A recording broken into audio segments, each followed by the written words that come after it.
Hello guys, welcome to my channel. आज हम पढ़ेंगे कोऑर्डिनेशन कंपाउंड से ही रिलेटेड एक क्वेश्चन है। On the basis of PPT give the structure of CrNH36+3। सबसे पहले हमें इनका ऑक्सीडेशन नंबर निकालना होता है। तो ऑक्सीडेशन नंबर निकालने के लिए हम लिखते हैं Cr की वैल्यू निकालेंगे। तो Cr को हम लिखेंगे x, एमीन दिए हुए यहाँ पे 6, एमीन पर चार्ज होता है 0, तो इसे मल्टीप्लाई करेंगे 0 से। इसके ऊपर चार्ज दे रखा है +3, तो यहाँ हम लिख लेते हैं इक्वल +3।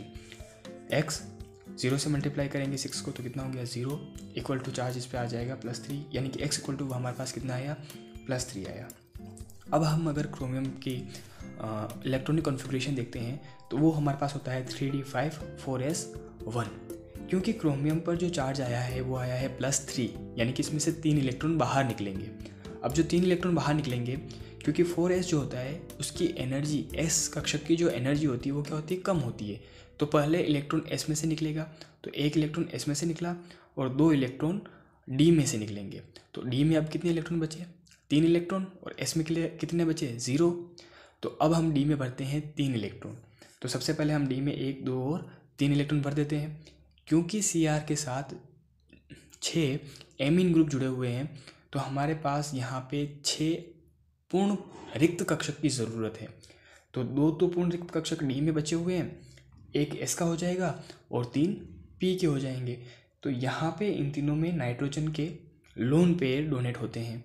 एक यहाँ पे डोनेट होता है, एक यहाँ पे, एक एस में और 3 पी में। अब देखो कितनों ने हाइब्रिडाइजेशन में भाग लिया, तो डी के 2 कक्षक, एस का 1 और पी के 3 कक्षकों ने भाग लिया। तो इसमें संकरण हो गया D2sp3।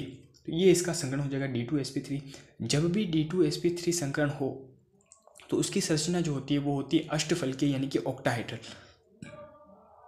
तो इसकी संरचना जो हो जाएगी वो अष्टफलकीय होगी या फिर ऑक्टाहेड्रल होगी।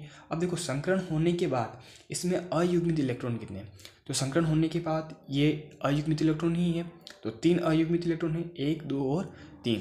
जब 3 अयुग्मित इलेक्ट्रॉन है तो इसमें 3 हो जाएंगे अयुग्मित इलेक्ट्रॉन। और जब भी अयुग्मित इलेक्ट्रॉन होते हैं तो उसका जो चुंबकीय गुण होता है वो होता है अनुचुंबकीय, यानी कि पैरामैग्नेटिक या डायमैग्नेटिक कैसे होता है वो बताता है।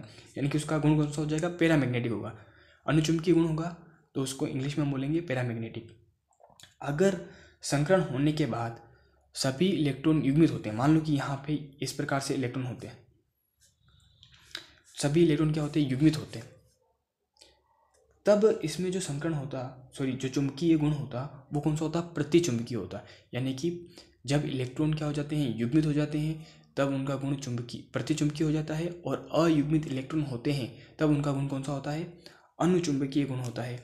वहीं अगर हम बात करते हैं कि किस प्रकार का संकरण होगा तब किस प्रकार का हाइब्रिडाइजेशन होगा, और किस प्रकार का जब संकरण होगा तब किस प्रकार की उनमें आकृति होगी। अगर आपको याद रखना है तो याद रखो D2sp3 या sp3d2, ये दोनों ही प्रकार के अगर हाइब्रिडाइजेशन है तो उसकी आकृति होगी ऑक्टाहाइड्रल, यानी कि अष्टफलकीय। कौन सी आकृति होगी, अष्टफलकीय आकृति होगी। यदि उनमें संकरण आता है DsP2, कौन सा आता है DsP2, तो उनकी आकृति होगी वर्गाकार समतलीय, वर्गाकार समतलीय।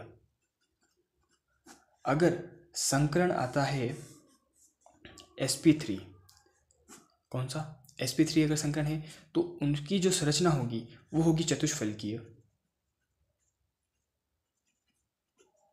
तो ये आपको याद रखना है, अगर sp3 संकरण आता है तो आकृति कौन सी होगी, चतुष्फलकीय, यानी कि टेट्राहाइड्रल। DsP2 अगर संकरण आता है तो आकृति कौन सी होगी, वर्गाकार समतलीय। और अगर D2sp3 या sp3d2 ये संकरण आता है, हाइब्रिडाइजेशन आता है, तो आकृति होगी ऑक्टाहेड्रल। Thank you.